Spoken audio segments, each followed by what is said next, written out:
Now we got to talk about the crimes of Grindelwald. The crimes of Grewal. Raj Grewal. I heard them say Grewal on the. Sure. On I'm butchering his name. I'm sure. This article or this issue I find interesting because this is the kind of thing I usually kind of ignore. But then when you look at it, there's so many angles. Exactly. There's so many angles. So you brought it up. You were like, we should look at this, and I was like, what? Like I literally said earlier today, I was like, what is this? Because the initial headline said, Liberal MP from Brampton resigns for personal reasons. Yeah, that could mean anything. I even saw through headlines that he was a gambling addict. Like I was like, whatever. Then we found out. Yeah, he had a gambling addiction. Low-level political scandal. Then I didn't have much attention. Then we find out he's got $1 million in debt. He's disclosed to the Liberal Party, and then he's been accused of conflict of interest by one of the oppositions. I can't remember if it's the NDP. I think it's both the NDP and the Conservatives. Both the NDP today. Because when they went to India, Justin Trudeau decided he needs a massive delegation consisting of his family and anyone that's brown, and especially if they have a turban. So this guy's on the team ops. Because we need as many people as possible. Justin Trudeau couldn't possibly do this alone. And apparently he was, at the time, contracted as a lawyer to a CEO of a company, which name I can't recall at the time. Yeah. But he brought him on this trip, and it seems like he might have gotten him some opportunities with the Indian government and stuff like this. So all over the place, this guy is. Well, and then he's being accused of ethics scandals. What I heard today in question period was fascinating because. And then he hasn't even properly resigned. He was That's not the other there. thing. He was That's what they started off. Lisa Raitt started the questioning today about okay, is he still the member of Parliament? Is he still in the caucus? What's going on? Because he needs to. He said he resigned to the whip, but he has to submit a letter to the Speaker of the House and to Elections Canada, I believe. I think the leader at least has to, because obviously there's going to have to be a by-election there. But he just posted on Facebook. We don't know if the by-election is going to happen the same in the other. We'll get to that in a second. But today they were talking in question period that this guy was on the Finance Committee, and they read out some of the questions that he asked at Finance Committee, and it has to do with how the government investigates money laundering and criminal activity, and he's asking about amounts and limits and stuff. Anyway, the point being, the questions he asked there were enough to get the RCMP interested, and the RCMP opened up an investigation into this guy's activities because he has all these gambling debts. And they've been monitoring him for months apparently. And he's asking the Finance Committee about almost makes it sound like he's asking how to get away with illegal movement of money. So anyway, so the NDP and the Conservatives are asking about that today, but an important question they were asking was, when did Justin Trudeau know about this? When did he know about... Even the way that it was released was so weird because he posted on Facebook that he was resigning for personal and medical reasons. And Justin Trudeau has said, and then Justin Trudeau just ratted him out. Yeah, and then he said I want him to get the healing he needs for the gambling addiction. But then today he said, there are still a lot of questions left to be asked. I saw a quote from one of his friends saying he's not a gambling addict. The quote was really weird. It said he's a vegetarian, he doesn't drink alcohol, and he doesn't gamble. So from odd, a friend of his. But then you have an actual criminal, well, potentially, I guess, if it's RCMP, an investigation into that. It is bizarre. The final angle about all of this is our boy Jagmeet Singh, leader of the NDP. My personal favorite angle, the by-election angle. I love elections, as you know, Andrew. Yeah, I know you do. I'm obsessed with elections. I hate them since I ran in one. And there are many upcoming by-elections right now.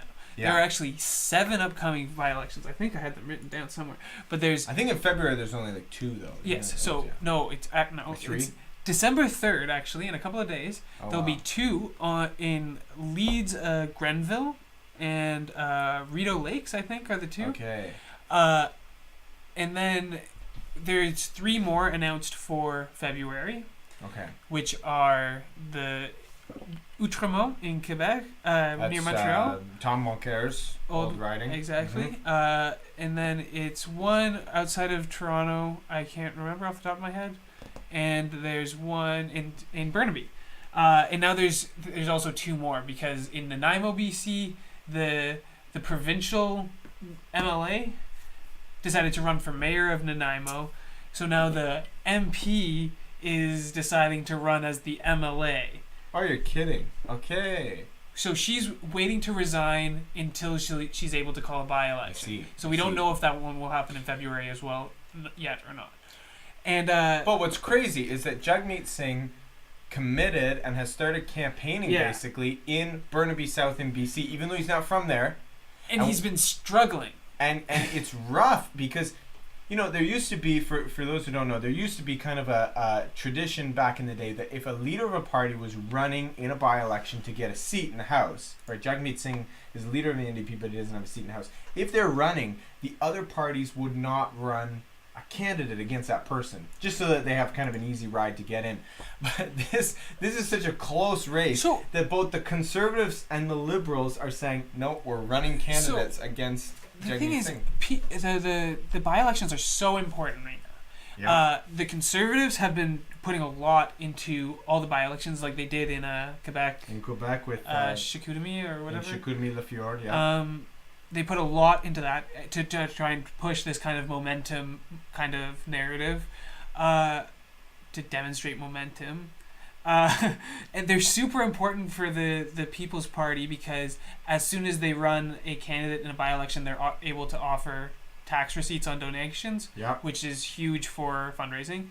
And they're super important. At least this one's super important for the NDP because it's their leader getting into the House.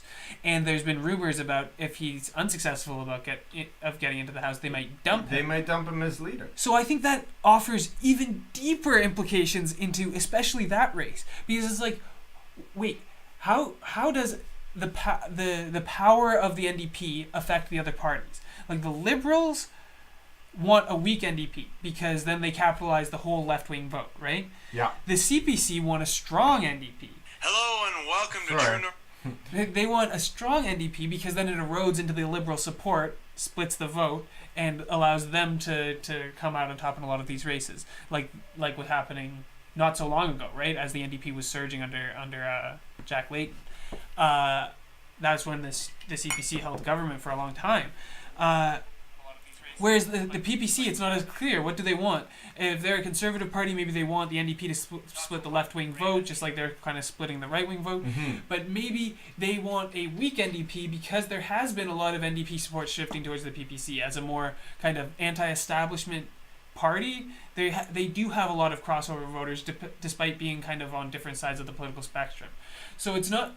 So there's so many implications considering the power of the NDP might fundamentally shift after this election, because if they decide if Jagmeet Singh wins, then he maybe gets a bit more attention, but I think he hasn't demonstrated any sort of level of intellectual political IQ.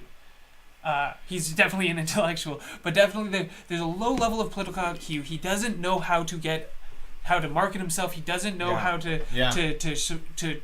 offer his opinions in a way that gets attention.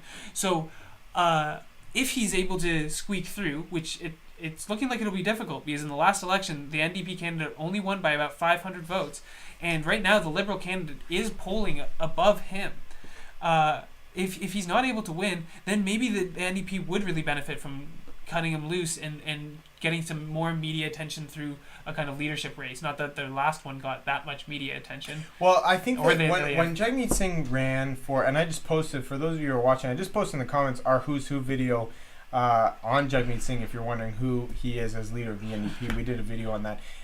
The thing was, when he was elected leader of his party, he looked like the young, progressive counter to Justin Trudeau. Even more identity politics. He's not a white male. He's only a brown male, and he has a turban to boot. He has a lot of the credentials that young progressives are looking for. Environmental bona fides, if you will. Speaks multiple languages, career, lived in different parts of the country. Like, he does have a pretty good... to get himself into Parliament quickly and to be able to showcase that contrast to Trudeau. Now, hear me out. Hear me out. the thing is that he didn't have an easy opening in terms of a by-election to run in. When he was a provincial politician in Ontario, he represented the area in Brampton. Brampton East. Now that this same member of parliament, Raj Grewal, has resigned, that would be the ideal place for Jagmeet to run. But because these last few weeks he's started laying the groundwork out in BC and Burnaby South to run. And saying things like, I'm all in on Burnaby, I'm not just a political tourist. He's boxed himself I'm moving here. If he says he goes to Brampton, he probably has the better chance of winning, but he looks like he's flip-flopping. He doesn't look like he's committed to the people in British Columbia. And the NDP might actually do worse in British Columbia as a result. But if he stays running in British Columbia, as you rightly said, the Liberals could beat him and he would lose the leadership of the NDP. So he's kind of stuck either way.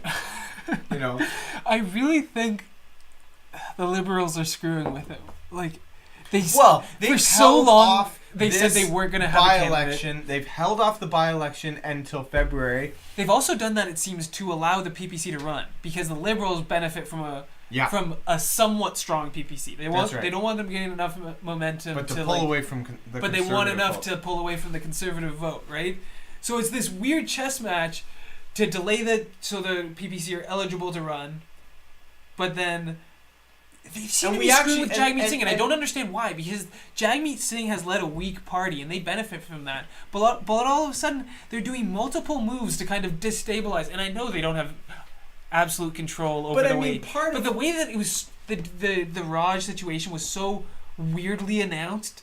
But it's not even done yet. Like, this is the thing. We don't even know. This is probably why Jagmeet has said so far that he's going to stick to Burnaby South.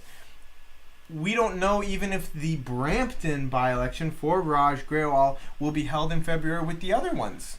They could be holding out until the summer. Yeah. And I mean, no. So if it doesn't happen by February, they expect that they won't call any more by-elections. They'll before just the hold it election. into the general. So there's one in Montreal that's been vacated by a Liberal seat, and there's one that the other one's in Nanaimo. And the thing is, if those might be held Jagmeet just in the Singh general.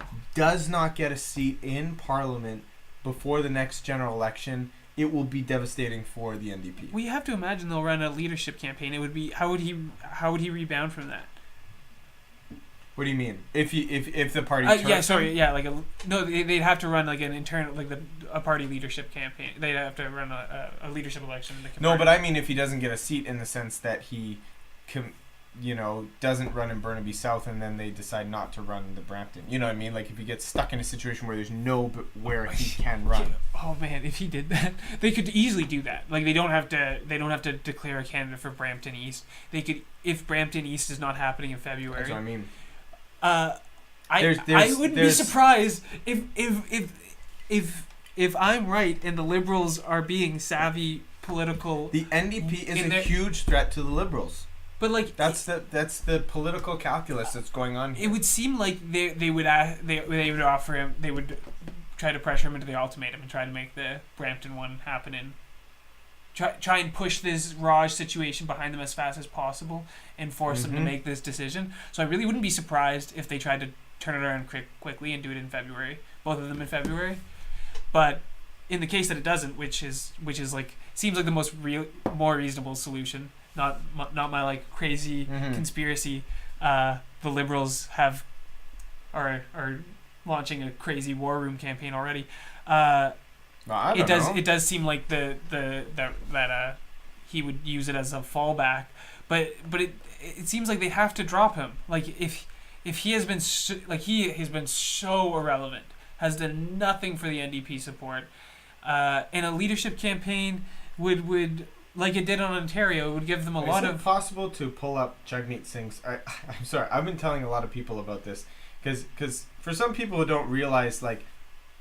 I don't think we're being too harsh on Jagmeet when we talk about his weak leadership. Like... Well, the polls... Like, if the polls are any indication, like, they've only dropped since he gained leadership. And I would recommend folks to go and follow. I started following this after Rick Mercer was on CBC and mentioned this. Rick Mercer, who leans pretty left, he was saying Jagmeet Singh's Instagram story is one of the most ridiculous things a politician could do. It's so I can feeling unofficial. Is there a way we can pull up his absolutely. story? Give me a minute. Because it's like, I saw him on Remembrance Day and he's on his story and he's like, yo, what's up? I'm here with some veterans. Like, say hi, everyone, just some unbelievably unserious politics going on. And again, he doesn't even have a seat in Parliament. He's not there questioning the government. He's not there advocating for things. My friends. Oh, Okay, yeah. okay. Are we? Oh, yeah, there's only one video on his Instagram feed. Screen share. Let's take a look at it. Let's It's just... Oops. It's just this. We're into an endless loop. It's the My time. friends, I'm here in Is that beautiful Ottawa. being shown now? Psycho Life is a movement. How you doing? Okay, that's the first I've seen of that. Yeah, it's just a lot of that kind of like, hello everybody, look at me, like just a little bit amateurish. You know what I mean? Normally with people Trying to reach out to millennials like, in there a kind are of people, pandering, cringy fashion. But I see a lot of young politicians who do social media really well, and you Young can do it politicians. by handing their phone to a staffer and then actually doing something serious. It With literally selfies. looks like he's got no one who works for him and he just walks down the street randomly and it's like, look at me, I'm going into a coffee shop now, whoa, that's so cool. It does take the It's like, self-absorbed. this is the guy who wants to be prime minister. He can't run in a seat, he can't advocate for people of any riding, and he spends most of his time on Instagram. I don't have much time for him. It's not like the NDP had a particularly impressive slate of candidates in their last leadership election, but you got to figure like the Charlie Angus and the Keith Caron would be doing a bit of a better job. Well, Nathan And Cullen speaking didn't towards run. The party should have just like forced Nathan Cullen to run. That guy, if you get a chance, just go onto YouTube. The Nathan Cullen question period. This guy is a sharpshooter. He's funny.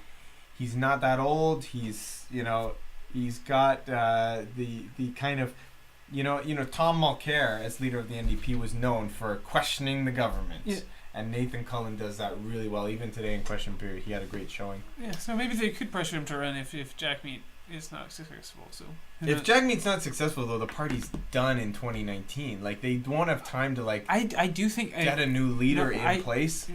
The Ontario election, man.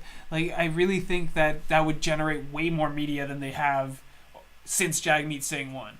You think? Yeah, they haven't What gotten do you any guys media. Like, literally, what has he done in the last few months? Like, it was literally, oh, he won. Look, yeah, brown candidate with a first federal candidate with a turban, stuff like this. And then it was he did that one thing there was someone that started yelling racial epithets at him, and he talked her down. We support nicely. you. Yeah, we love you. Yeah, and he did all that The thing cutesy is- liberal shit. But but then like the polling has gone steadily he's down. The For only NDP. other thing Literally, the polling just keeps going. In fact, I think that the he got married, he got engaged, he got married, and then he's running in Burnaby. That's like all he's been since he became leader. But I think even the Eric Grenier poll that just came out for CBC says the NDP is at an all-time low. They're below. They're definitely below 20%. I think they're at like 18%. Okay. Something like that. Yeah. I guess it's weird because the NDP became a party. But that's out the of another that's party, the so they could aggregate start- polling, so it could be there could be some outliers. They're but definitely just have steadily declined since he became leader. So, it's terrible. well, What do you guys depends think? on Give us how a you quick feel about comment. NDP. What do you think of the NDP? What do you think their chances are? Do you think Jagmeet Singh's going to run in Brampton? Will he run in British Columbia? That's the question. Right now, the future of the NDP, I think, really depends on whether Jagmeet Singh runs in Brampton or in British Columbia, and when that election happens. I think he should just take it to the face and just go and run in Brampton. That's honestly what I would do. You'd look like a flip-flopper now, but come 2019, people would forget. People don't even remember where politicians' ridings are. Yeah.